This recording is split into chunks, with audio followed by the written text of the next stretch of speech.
अमेरिकी रक्षा मंत्री का दावा कि उन्होंने ईरान के न्यूक्लियर ठिकानों को नेस्तो नाबूद कर दिया। बमबारी के सारे सबूत, जिसमें 30,000 पाउंड वाले 12 बम एक पहाड़ के नीचे दफन हैं, जो नेस्तो नाबूद हो चुके हैं। इसलिए अगर आप फोर्डो को कितना नुकसान पहुंचा है, तो एक बड़ा फावड़ा ले लीजिए और गहराई तक जाइए, क्योंकि ईरान का परमाणु प्रोग्राम नष्ट हो चुका है। ईरान के विदेश मंत्री अब्बास अरागची और अमेरिका के रक्षा मंत्री एक ही बात कह रहे हैं, और वो ये कि ईरान के परमाणु प्रोग्राम को बहुत गहरी चोट पहुंची है। लेकिन ईरान के सुप्रीम लीडर खामेनेई जहां ये दावा करते हैं कि ईरान के परमाणु ठिकानों को नुकसान नहीं पहुंचा है, वहीं इजराइल के रक्षा मंत्री ने कहा ईरान अपना सारा यूरेनियम सौंप दे। दूसरी तरफ व्हाइट हाउस का कहना है कि उसके पास इसके कोई सबूत नहीं है। वहीं इजराइल के रक्षा मंत्री ने कहा है कि ईरान अपना संवर्धित यूरेनियम सौंप दे। दूसरी तरफ व्हाइट हाउस का कहना है कि उसके पास इसके कोई सबूत नहीं है कि संवर्धित यूरेनियम ईरान में मौजूद है या नहीं।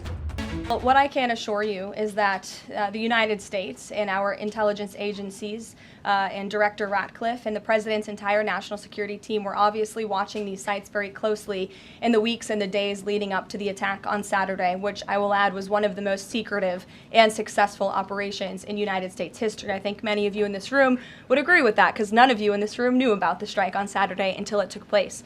So we were watching closely, and there was no indication to the United States that any of that enriched uranium was moved prior to the strike.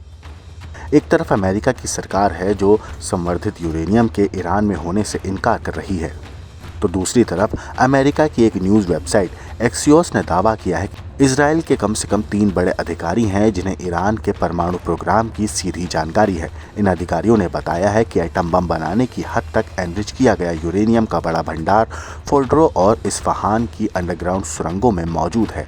इन सुरंगों को बमबारी के बाद पूरी तरह से दुनिया की पहुंच से दूर कर दिया गया है। इजरायली अधिकारियों का मानना है कि अगर ईरान इस यूरेनियम को फिर से बाहर निकालने की कोशिश करता है तो उन्हें इसका पता चल जाएगा। सवाल यह है कि क्या इजराइल फिर से अमेरिका को ईरान पर हमला करने के लिए तैयार रहने का इशारा कर रहा है, और अब इस बार भी अमेरिका का इंतजार किए बिना इजराइल फिर से क्या हमला बोल देगा। हमने ईरान के परमाणु कार्यक्रम को नष्ट कर दिया है, दोबारा ऐसा ना हो इसलिए मैंने और प्रधानमंत्री ने IDF को जिम्मेदारी सौंपी है।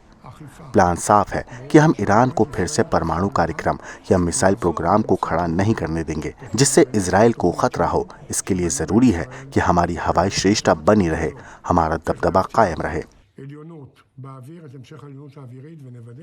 सवाल यह भी है कि क्या परमाणु कार्यक्रम सिर्फ एक बहाना था, क्योंकि बातें तो सत्ता परिवर्तन तक पहुंच गई थी। खामेनेई ने इस पर जो कुछ कहा है वो 12 दिनों की जंग को लेकर एक नई तस्वीर दिखाता है। अमेरिका शुरू से ही ईरान के खिलाफ रहा है। जब इस्लामी क्रांति हुई थी वो हर बार इससे भिड़ते हैं, हमेशा कोई नया बहाना ढूंढ लाते हैं। कभी मानवाधिकार, कभी लोकतंत्र की रक्षा, कभी महिलाओं के अधिकार, तो कभी यूरेनियम संवर्धन। ये कोई ना कोई बहाना बना लेते हैं।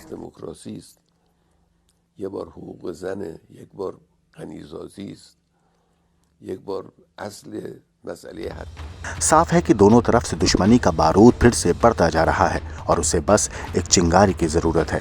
फिलहाल सीज फायर की बेचैन करने वाली शांति है, लेकिन इसे नए तूफान से पहले की शांति के तौर पर ही देखा जा रहा है। ब्यूरो रिपोर्ट, क्राइम तक।